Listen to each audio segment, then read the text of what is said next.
اسلام ہے غلامی محمد مصطفیٰ کا نام. وہ غلامی تبھی ثابت ہوتی ہے جب ہم مانیں میرے آقا کریم علیہ الصلوۃ والسلام خاتم النبیین یعنی آخری نبی ہے. جس دن ہم نے اس عقیدے کی بیس کو نقصان پہنچانے کی کوشش کی تو نہ ہمارا ایمان باقی ہے، نہ ہمارا قرآن باقی ہے، اور نہ ہی ارکان اسلام باقی ہے، نہ ہی ضروریات دین باقی ہیں اگر ختم نبوت کا یہ عقیدہ باقی نہ رہا. کیونکہ ہر چیز کی جڑ جو ہے اس عقیدے سے جڑی ہوئی ہے، ہر چیز کی جڑ جڑی ہوئی ہے. اور میرے آقا کریم علیہ الصلوۃ والسلام کے پیارے منتخب کردہ حضرت امام ابو حنیفہ رضی اللہ تعالی عنہ کے زمانے میں ایک بندے نے نبوت کا دعویٰ کر دیا. یتنبع کے الفاظ ہیں، متنبی، دعویٰ نبوت کرنے والا، آپ کے زمانے میں کر دیا اور آپ کے پاس آ گیا اور آگے پتہ کیا کہنے لگا؟ حضور میں نبی ہوں اور آپ مجھ سے کوئی علامت مانگ سکتے ہیں. آپ مجھ سے کوئی علامت عربی میں علامہ اس کا ترجمہ ڈفرنٹ معجزہ سے بھی کیا جاتا ہے، کسی اور کرامت سے بھی آپ کر لیں، مجھ سے آپ علامت طلب کر لیں. حضرت امام ابو حنیفہ رحمۃ اللہ کا اسی وقت فتویٰ دیا. آپ نے فرمایا تو شخص جو دعویٰ نبوت کر رہا ہے اور تیری تصدیق کرنے والے وہ سب کے سب کافر ہو گئے. اور کفر من طلب منہ، اشارہ کر کے کہا کہ وہ بھی کافر ہو گیا جس نے اس سے علامت بھی طلب کی، علامت بھی یعنی معجزہ بھی طلب کیا، وہ بھی اس سے ریکویسٹ کی، وہ بھی کافر ہو گیا. کیوں؟ لِأَنَّهُ رسول اللہ صلی اللہ تعالی علیہ وسلم خاتم النبیین، کیونکہ نبی کریم صلی اللہ علیہ وسلم وہ خاتم نبی ہیں. وہ کہہ چکے ہیں لِقَوْلِ رسول صلی اللہ تعالی وسلم لا نبی بعدی، کہ میرے بعد کوئی نبی نہیں. میرے آقا کا یہ فرمان قطعی ہے، ان کے فرمان کے بعد تجھ سے مجھے علامت بھی طلب نہیں کرنی. جا اللہ، تجھ سے مجھے کچھ چاہیے ہی نہیں، علامت بھی طلب نہیں کرنی. جیسے علامہ ابن سیرین نے بہت بڑے علم تعبیر الرؤیا کے، آپ کی کتاب مشہور ہے، بس آپ کی کتاب ہی زیادہ پڑھی جاتی ہے، امام المعبرین کہا جاتا ہے. ان سے چند بدعتی لوگ، بدعتی مطلب دین کے اندر فساد ڈالنے والے. آج کل معاذ اللہ یہ بدعتی الزام کسی اور پہ لگایا جاتا جو اہل حق ہے، لیکن اس وقت کے جو بدعتی تھے دین میں فساد ڈالنے والے، وہ آئے، وہ کہنے لگے، آپ کے کسی طالب علم سے بات کی کہ ہم نے حضرت سے ملنا ہے. وہ لے آئے تو حضرت سے کہنے لگے کہ آپ ہمیں یہ نہیں کہیں گے کہ آپ کس لیے آئے ہیں، پوچھیں گے نہیں؟ آپ فرماتے میں جانتا ہوں لیکن میں تمہاری کوئی بات نہیں سننا چاہتا. وہ کہتے ہم بات نہیں کریں گے، ہم صرف قرآن پڑھیں گے، ہم صرف قرآن کی چند آیتیں. فرمایا میں تم سے قرآن بھی نہیں سننا چاہتا، میں قرآن بھی تم سے نہیں سننا چاہتا. جب آپ نے اس کی کوئی بات ہی نہیں سنی، قرآن کی آیتیں جو وہ بھی نہیں سنی، تو طلبہ کہنے لگے حضور آپ اتنے بڑے علامہ ہیں، یہ پڑھاتے ہیں وہ پڑھاتے ہیں، اتنے علوم فنون آپ کو آتے ہیں، اگر یہ قرآن کوئی پڑھتے تو کیا حرج تھا اس میں حرج کیا تھا؟ اگر غلط کوئی بیان کرتے تعبیر اس کی تو آپ اس کو صحیح کر دیتے تو اصلاح ہو جاتی. آپ نے فرمایا ہرگز نہیں. جو رسول کریم صلی اللہ تعالی وسلم کے رستے سے ہٹا ہے، اگرچہ اس کا ہٹنا گمراہی کے لیول کا ہے یا کفر کے لیول کا، معاذ اللہ ہے، کسی بھی لیول کا اس کا ہٹنا ہے، بدعتی ہے، میں اس سے قرآن بھی نہیں سننا چاہتا. یہ ہے علامہ ابن سیرین کا. آج جو لوگ کہتے ہیں سنو سب کی، کرو اپنی اپنی، یہ نعرہ بھی غلط ہے، یہ نعرہ بھی غلط ہے. سننا ہی تو نہیں، کیونکہ ہمارے قانون وہی سننا ہے، وہی سننا ہم پہ لازم ہے جو رسول کریم صلی اللہ علیہ وسلم کی محبت کا سننا ہے، اور جو نفرت کی طرف لے جائے وہ ہم نے نہیں سننا. ختم نبوت کا معنی کیا ہے؟ What's the meaning of ختم نبوت؟ What's the definition of the ختم نبوت؟ آپ کہیں سادہ سی ڈیفینیشن اس کی یہ ہے کہ ہمارے پیارے آقا کریم صلی اللہ علیہ وسلم آخری نبی ہیں. سادہ سی ڈیفینیشن. آپ کے بعد کوئی نبی نہیں پیدا نہیں ہوگا. کیا جملہ بولنا ہے؟ آپ کے بعد کوئی نبی پیدا نہیں ہوگا. کیونکہ وار ان کا یہ ہے، وہ کہتے ہیں اچھا یہ تم کہتے ہو کہ رسول کریم صلی اللہ علیہ وسلم کے بعد کوئی نبی نہیں آئے گا، تم یہ کہتے ہو تو تمہارا عقیدہ یہ بھی ہے کہ رسول کریم صلی اللہ علیہ وسلم کے آخری زمانے میں ایسے عیسیٰ آئیں گے، کیا وہ نبی نہیں ہے؟ اس وقت ہم کنفیوز ہو جاتے ہیں، سو کنفیوزڈ یار. He raised the question but I have no answer. اس نے کوشچن ریز کیا ہے میرے پاس. ہم یہ مانتے ہیں کہ عیسیٰ علیہ السلام آئیں گے، کہتے بھی یہ ہیں کہ سرکار کے بعد کوئی نبی نہیں آئے گا. پھر ہم یہ مانتے ہیں کہ حضرت عیسیٰ بھی آئیں گے. پھر آپ سے وہ نکلوانا چاہے گا کہ کہو یا تو عیسیٰ رسول نہیں، یا تو عیسیٰ علیہ السلام رسول نبی نہیں، یا پھر اس کا انکار کرو، اس بات کا کہ آپ کے بعد نبی نہیں آئے گا. اس وقت ہم بس جاتے ہیں. جملہ ہی وہ بولو کہ وہ کوشچن ہی نہ کر سکے، جملہ ہی وہ بولو کہ وہ یہ آپ بولے کہ یہ کریم صلی اللہ علیہ وسلم کے بعد کوئی نبی پیدا نہیں ہوگا. کوئی نبی پیدا نہیں ہوگا. عیسیٰ علیہ السلام تو پہلے پیدا ہو چکے اور ابھی تو نزول ہوگا، پیدا تو ہو کے نہیں آئیں گے. تو جملہ وہ بولو مناظرے کے اندر بھی وہ ایسا نپا تلا جملہ بولے کوئی نیکسٹ کوشچن جو ہے اس کا وہ آئی نا. تو ہمارا عقیدہ کیا ہے کہ نبی کریم صلی اللہ علیہ وسلم کے بعد کوئی اور نیا نبی پیدا نہیں ہوگا، ذلی یا بروزی نبی پیدا نہیں ہوگا. ذلی بروزی کا مسئلہ بھی سمجھا دوں. یہ پتہ کیا کہتے ہیں؟ یہ کہتے ہیں جناب مسئلہ یہ ہے کہ ہم کب کہتے ہیں کہ وہ جو جس شخص کا نام لیتے ہیں ایک آنکھ والا، ہم کب کہتے ہیں کہ یہ نبی ہیں؟ نہ انہوں نے دعویٰ کیا، دکھائیں ان کی کتابوں سے، ہم کتابیں ڈھونڈتے رہتے ہیں. اور انہوں نے کب کہا کہ نبی ہیں؟ جب ہم دکھاتے ہیں تو وہاں ایک لفظ لکھا ہوتا ہے ذلی نبی. وہ یہ کہتا تھا میں نبی تو نہیں لیکن سرکار کی نبوت کا عکس مجھ پر ایسا پڑا ہے، سایہ ایسا پڑا ہے، تو مجھے منتخب کیا ہے ذلی نبی کے طور پہ. اب ذلی بروزی یہ ہم تو نہیں جانتے، یہ کام ہے علماء کا، یہ کام ہے مہر علی کا کہ وہ علمی طور پر جواب دیں اور سیف چشتیائی کی صورت میں جواب دیں. تو اتنی پیاری کتاب لکھ ڈالے. یہ ذلی اور بروزی نبی کہہ کر ہمیں الجھن میں ڈالنا چاہتے کہ یہ پھنس جائے گا، اور آگے ہم اس کو دکھائیں گے ڈاکومنٹری آف دا مرزا. ہر نئے آنے والے بندے کو اس میں اس کے ویلفیئر کے کام دکھائے جاتے کہ وہ اس نے مسلمانوں کے لیے کیا کیا، اس نے وہ کیا کیا، اس کی تھوڑی سی ڈاکومنٹری بنائی، مووی بنائی. جب وہ بندہ دیکھتا ہے تو وہ پکا، کیونکہ اس نے مسجد سے کوئی درس یا اس نے عقیدہ پڑھا نہیں تھا، صرف جذباتی مقررین کو سنا تھا، تو وہ پکا مسلمان جو تھا وہ پکا قادیانی ہو جاتا ہے. ان کا واردات کا طریقہ. اس کے علاوہ مشنری ٹریننگ وہ دیتے ہیں، ان کی تنخواہیں مقرر کرتے ہیں، پیار محبت سے وہ لوگوں کو ملتے ہیں، ان کو آپ کے نظریوں کو وہ بدلنا چاہتے ہیں کہ ہم وہ نہیں ہیں کہ ہم یہ کہتے ہیں کہ مرزا نبی ہے. نہیں، ہم کب نبی مانتے ہیں؟ ہم تو اس کو مسیحا کہتے ہیں. ہم کیا کہتے ہیں؟ مسیحا.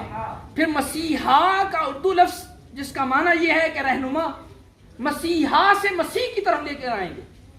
مسیحا کہتے ہیں، پھر کس کی طرف لے کے آئیں گے؟ مسیح کی طرف. کہ جو مسیح احادیث میں آیا کہ آئے گا، وہ آئے گا نہیں، he is already has come، وہ پہلے ہی آ چکا ہے. اس کا نام غلام احمد قادیانی. یعنی ان کا طریقہ واردات یہ ہے کہ اس طریقے سے وہ پکڑتے ہیں.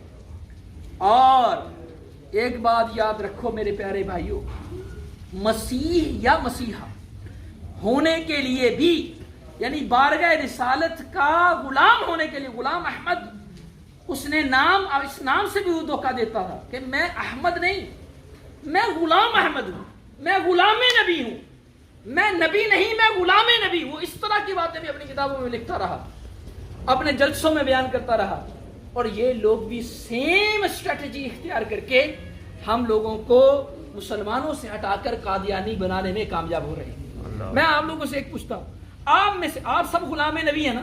بولیے الحمدللہ. ہم سب غلام نبی ہیں، غلام رسول ہیں. آپ نے کبھی ایک قادیانی کو ڈھونڈ کر اس کو کامیاب ہوئے ہیں آپ کلمہ پڑھانے؟ ایک کو بھی. حالانکہ بعض اوقات ہمارے سامنے ہوتا ہے، بعض اوقات پورا گاؤں قادیانی کو ہوتا ہے. ہمارا بچہ، ہمارا بندہ، ہمارا بھائی ہو سکتا ہے کہ وہ اہل سنت سے نکل جائے، ہو سکتا ہے اسلام سے نکل کر قادیانی ہو جائے، وہ کیوں نہیں ہوتا؟ کیونکہ وہ آپ کو سمجھتا ہے یہ اجہل لوگ ہیں، یہ جاہل لوگ ہیں، ان کو پتہ نہیں، یہ صرف مولویوں کے پیچھے لگے ہوئے ہیں، ان کو پتہ نہیں، پتہ مجھے ہے، وہ سمجھتا یہ ہے، پتہ مجھے ہے کہ میرا جس کو میں مانتا ہوں، میں تو اسے مسیح مانتا ہوں، میں تو نبی مانتا ہی نہیں، میں تو اسے یہ کہتا ہوں۔ تو یاد رکھو یہ اسلام کا اور کل مسلمین علماء کا یہ فتویٰ ہے، مسیح ماننا تو دور کی بات، جو شخص حضرت عیسیٰ علیہ السلام، حضرت موسیٰ علیہ السلام، بلکہ ان میں سے کسی نبی کی ادنا سی گستاخی بھی کرے، اسے مسیح ماننا تو دور کی بات، اسے مسلمان جاننا بھی کفر ہے۔ اور پوچھیں ان سے، ان کی کتابوں میں کشتی نوح کے اندر، آئین احمدیہ اور اس کے علاوہ اور دیگر کتابوں میں مرزا نے لکھا کہ عیسیٰ علیہ السلام کی 3 دادیاں تھیں اور تینوں زناکار تھیں، یہ الفاظ اس نے لکھا۔ عیسیٰ علیہ السلام کی 3 دادی، پہلی بات ہے عیسیٰ علیہ السلام کے والد کا نام کیا ہے؟ بولو، والد نہیں ہے نا، تو دادی کس کو کہتے ہیں؟ دادی والد کی ماں کو کہتے ہیں، یعنی آپ کا والد ہی نہیں ہے۔ پہلی بات اس نے پہلا یہ حملہ کیا کہ وہ اس کے نظریے کے مطابق حضرت عیسیٰ علیہ السلام کا والد ہے، اس کا وہ نام بھی بیان کرتا ہے اس کے نظریے کے مطابق۔ پھر اس کی جو والدہ ہے اور اس کی جو بہنیں ہیں جو جدات کہلاتی ہیں عربی میں، اس کے نظریے کے مطابق وہ تینوں بازاری عورتیں اور زناکار تھیں۔ حضرت عیسیٰ علیہ السلام کا نام لے کر کہتا ہے جو مسیح ہے وہ خود بازاری عورتوں میں انٹرسٹڈ تھا۔ اب اندازہ لگائیں، ہم عقیدہ ختم نبوت کے کورسز خود کریں، کروائیں، اور جو کروا رہا ہے اس کو آباد کریں اور تعاون کریں اس کے ساتھ، تاکہ اتنا تعاون کریں کہ اس کے یہ کورسز کامیاب ہوں۔ تعاون ہمارا یہی ہوتا ہے، کبھی بھی کوئی مولانا شاید کوئی فیس رکھ کے آپ کو عقیدہ کا کورس نہیں کروائے گا، وہ بغیر فیس کے آپ کو بلاتا ہے۔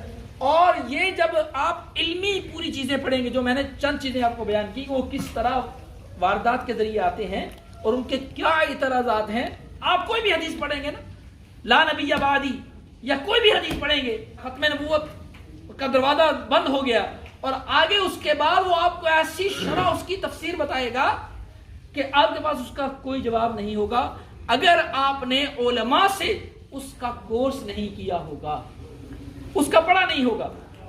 عقیدہ ختم نبوت میرے آقا کریم علیہ السلام کے پیاری نبوت کا دروازے کو بند کر دیا کس نے؟ میرے آقا کریم علیہ السلام نے۔ آپ نے بڑا سوشل میڈیا پہ سنا ہوگا گامدی کے نام کو، گامدی کا سنا ہوگا، اس کے کلپ بڑے عام ہوتے ہیں۔ اس نے بھی محی الدین ابن عربی رحمۃ اللہ تعالیٰ کی فتوحات مکیہ سے چند چیپٹر لے کر عربی کے اور اس کو ٹرانسلیٹ کر کے اردو میں اس نے پروگرام کی ہے۔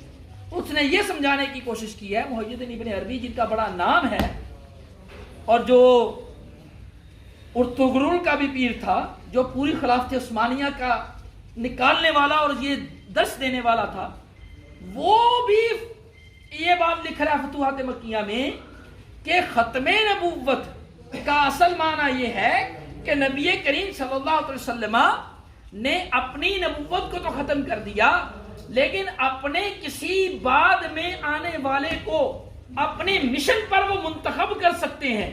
یہاں سے قادیانی وہ بات نکالتے ہیں کہ ہم یہی بات تو کہہ رہے ہیں کہ مسیح کو انہوں نے اس کو معاذ اللہ مرزا قادیانی کو، مسیحا کو، ہمارے مسیحا کو منتخب کیا ہے۔ محی الدین ابن عربی رحمۃ اللہ تعالی علیہ کی فتوحات شریف سے وہ باتیں پڑھ کے سناتے ہیں۔ اب ہم نہ تو محی الدین ابن عربی کا انکار کر سکتے ہیں کیونکہ وہ بہت بڑے بزرگ ہیں ہمارے، نہ ہی ہم ان کی تعلیمات کا، نہ ہی فتوحات مکیہ کا۔ اب جائیں تو کدھر جائیں؟ تو بات یہ ہے کہ پھر ہمیں علماء کے پاس آنا پڑے گا، جناب اس کا جواب دیں۔ تو فتوحات شریف کے اندر بھی یہ میں نے کچھ ریفرنسز فتوحات شریف کے بھی نکالے، میرے پاس تھے۔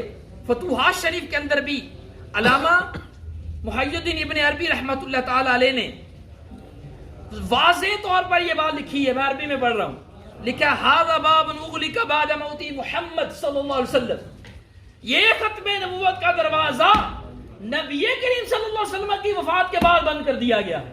واضح یہ سری الفاظ تھے اور بند ہو گیا ہے. فلا یفتح لأحد الى یوم القیامہ. اس کے بعد قیامت تک کے لیے کسی ایک شخص کے لیے بھی نہیں کھلے گا. یہ وہی فتوحات مکیہ جس کا بد مذہب حوالہ دے کر، غامدی حوالہ دے کر یہ لائن کیوں نہیں پڑھ کے سناتا جو اس کے اندر موجود ہے کہ آپ نے فرمایا ختم نبوت کا دروازہ ایسا بند ہو گیا ہے اب کھلے گا نہیں، کسی کے لیے نہیں کھلے گا. تو یہ ہے میرے آقا کریم علیہ السلام کی ختم نبوت جس کی گواہی جانوروں نے بھی دی ہے، انسانوں نے نہیں، ہم نے نہیں، جانوروں نے بھی دی ہے. ایک اعرابی رسول کریم صلی اللہ علیہ وسلم کی بارگاہ میں آیا. عمر بن خطاب رضی اللہ تعالیٰ عنہ صحابی رسول اس کے راوی ہیں، ان سے مروی ہوئی یہ روایت. وہ آیا عربی اور آگے سیدھی باتیں کہنے لگا، لا آمنت بک، میں آپ پر ایمان نہیں لاؤں گا. حالانکہ وہاں پر کوئی آپ تبلیغ نہیں کر رہے تھے، آپ جسٹ باہر نکلے تھے تو آپ کے ساتھ چند صحابہ تھے. تو وہ آگے سیدھی بات کسی کو کہنا، میں لا آمنت بک، میں آپ پہ ایمان نہیں لاؤں گا. میرے آقا کریم علیہ السلام نے کہا، اے شخص عربی، اے دیہاتی، میں نے کوئی تجھے تبلیغ نہیں کی، میں نے تجھے کچھ کہا نہیں، تو نے ہماری مجلس کو بھی نہیں دیکھا، اس کے آداب کو بھی، لم تکریمنی مجلسی، تم نے میری بھی تکریم نہیں کی، میری مجلس کی بھی تکریم نہیں کی. حملک قلت ما قلت، تجھے کس چیز نے اس بات میں ابھارا کہ تو وہ کہے جو تو نے کہا ہے؟ کس چیز نے ابھارا ہے؟ اس نے کہا بس میں تو ایک ہی بات جانتا ہوں، لا آمنت، میں آپ پر ایمان نہیں لاؤں گا. اس وقت تک ایمان نہیں لاؤں گا. اس نے پھر ایک دب کہتے ہیں عربی میں دب کہتے ہیں اور گو کہا جاتا ہے اس کا اردو میں ترجمہ. اس نے اپنی آستین سے نکال کے یوں پھینکی، کہا کہ جب تک یہ ایمان نہیں لاتی میں اس وقت تک ایمان نہیں لاتا. اللہ، اچھا جب تک یہ ایمان نہیں لاتی تو ایمان نہیں لائے گا؟ چلو ٹھیک ہے، تمہاری شرط ہمیں قبول ہے. اور پھر آپ نے کہا یا دب، سبحان اللہ، یا دب. آپ نے اس کو چھوڑا اور دب سے کلام کیا، اور اس گو سے پوچھا، اس جانور سے پوچھا، کہا من تعبد. سب سے پہلا کوشچن، اے دب، اے جانور، ہم انسان تو عبادت میں کوتاہی کر جاتے ہیں، فجرے بھی بھول جاتے ہیں، ظہرے بھی بھول جاتے ہیں، لیکن جانور کوتاہی اللہ کی بارگاہ میں سجدہ کرنے سے نہیں کرتے. تو اس لیے فرسٹ کوشچن ہی صلی اللہ علیہ وسلم آسکڈ، پہلا کوشچن جو پوچھا، اے دب یہ بتا تو کس کی عبادت کرتی ہے؟ اس نے عربی، مبین عربی ایسی فصیح عربی میں کلام کیا کہ بڑے بڑے فصحا بھی حیران ہو جائیں. کہا میں اس کی عبادت کرتا ہوں، فی السماء عرشہ، جس کا آسمانوں میں عرش ہے، فی البحر سبیلہ، جس کا سمندر میں اپنی رستہ وہ نکال دیتا ہے، میں اس کی عبادت کرتا ہوں. اور فی الجنتی رحمتہ، جس کی جنت میں رحمتوں کی بارشیں ہوتی ہیں، فی النار عذابہ، اور جو جہنم ہے وہاں اس کا عذاب ہے. یہ ساری چیزیں اس دب نے بیان کی، میں اس کی عبادت کرتی ہوں. پھر فرمایا اچھا تو نے رب کریم کہ اس پورے حمد تو بڑے اچھے طریقے سے کی ہے، دب بتاؤ من انا. سبحان اللہ، سبحان اللہ. who is me، میں کون ہوں، who am I، اے بتاؤ میں کیوں، میرا بھی بریف انٹروڈکشن کرواؤ ذرا. اس نے پہلا جو جواب دیا، انت رسول رب العالمین و خاتم النبیین. سبحان اللہ، تاجدار ختم نبوت زندہ باد، تاجدار ختم نبوت زندہ باد. لبیک لبیک لبیک یا رسول اللہ، لبیک لبیک لبیک یا رسول اللہ، لبیک لبیک لبیک یا رسول اللہ. انت رسول رب العالمین و خاتم النبیین، آپ رب العالمین کے رسول ہیں اور تمام رسولوں کے خاتم یعنی آخری نبی. آپ یہ ہیں، یعنی اس دب نے بھی یہ مانا، اس جانور نے بھی مانا کہ رسول کریم صلی اللہ تعالی علیہ وآلہ وسلم یہ آخری نبی. تو پھر اب جو مانتا تو وہ شر الدوام میں ہے یا نہیں ہے؟ قرآن نے کہا جو جانوروں سے بھی بدتر ہے، اجہل تو وہ ہے، جاہل اس سے بڑی ڈگری